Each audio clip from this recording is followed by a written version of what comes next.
The alarm shrieked through the constellation's promise with the kind of urgency that made scales bristle and fur stand on end. Throughout the massive colony ship, crew members froze mid-step, their heads snapping toward the nearest intercom as the automated voice announced what every parent aboard dreaded most. Cub alert. Medbay Section 7. Repeat. Cub alert. In the recreation dome, Ketherick dropped the graviton ball he'd been tossing with his son that morning. His 4 eyes widened with primal terror as he sprinted toward the nearest transit tube, his massive Valorian frame moving with surprising speed. Across the ship, similar scenes played out, parents abandoning posts, dropping tools, their minds filled with nightmare scenarios of their precious offspring in danger.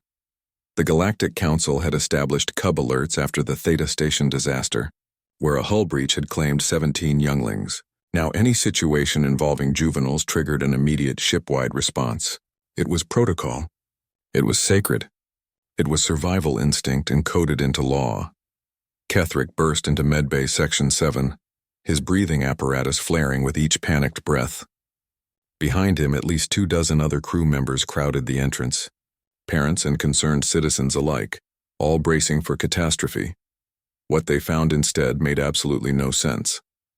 Dr. Nira, the human medic who'd joined their crew 6 months prior, sat on an examination table with her left wrist elevated.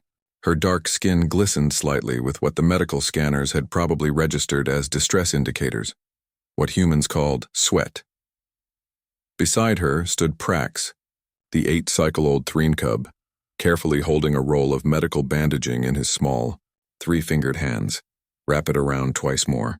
Just like I showed you, Dr. Nira was saying, her voice calm and encouraging. You're doing great, Prax. The cub's crest feathers were puffed with concentration, his tongue poking out slightly as he attempted to wrap the white material around the human's wrist. His movements were slow, deliberate, and utterly harmless. Ketherick's translator struggled to process what he was witnessing. The cub, he managed, his vocal cords vibrating with confusion. The cub alert. Dr. Nira looked up, and her eyes, those peculiar forward-facing predator eyes that still unnerved some of the crew, widened with apparent realization. Oh no, I'm so sorry. The medical scanner must have... She looked at the diagnostic equipment hovering nearby, its lights blinking in what could only be described as electronic satisfaction at having done its job. The system detected a juvenile in the medbay handling medical supplies while I was injured, she explained quickly, gesturing with her free hand. It must have triggered the cub alert protocol. I had no idea it would... You're teaching him to wrap wounds, Prax's mother, Shenna, said from the doorway. Her voice held no inflection. The Threen rarely displayed emotion vocally, but her crest feathers had flattened completely against her skull. During your own injury, you're injured and you're teaching my son. Dr. Nira nodded, seemingly oblivious to the absolute insanity of what she was describing. I sprained my wrist moving supply containers earlier. Nothing serious, but it needed wrapping. Prax was curious about what I was doing, so I figured it was a great teaching opportunity.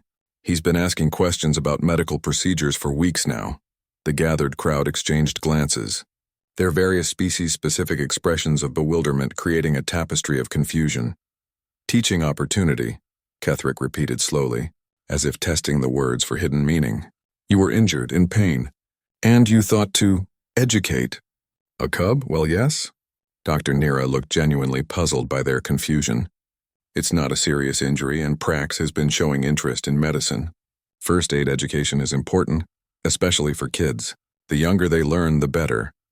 Prax's tiny chest swelled with pride as he finished the wrapping, his feathers now fully extended in what his species used to display satisfaction. I did it, Dr. Nira. Is it good? The human examined her wrist with exaggerated thoroughness, rotating it carefully. Perfect technique, little doc. You might have a future in medicine. The cub's crest feathers practically glowed. Shenna pushed through the crowd, moving to her son's side with the protective instinct every parent understood. But she paused, her large eyes examining the bandaging work, then the human, then her son's ecstatic expression.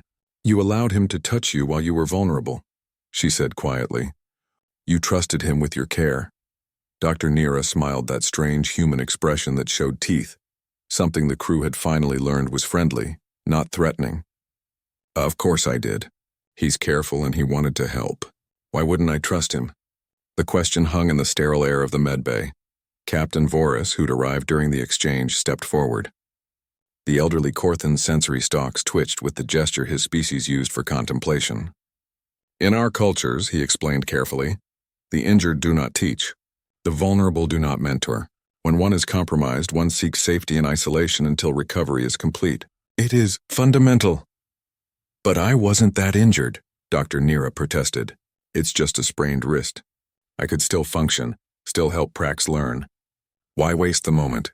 Ketherick found himself laughing, a deep rumbling sound that startled even himself. Why waste the moment, he echoed.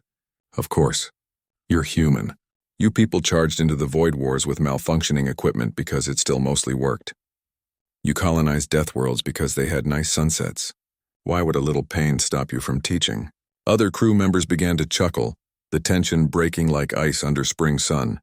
The humans and their absolutely baffling priorities had become something of a ship legend. They would ignore their own injuries to help others. They'd push through exhaustion to complete tasks.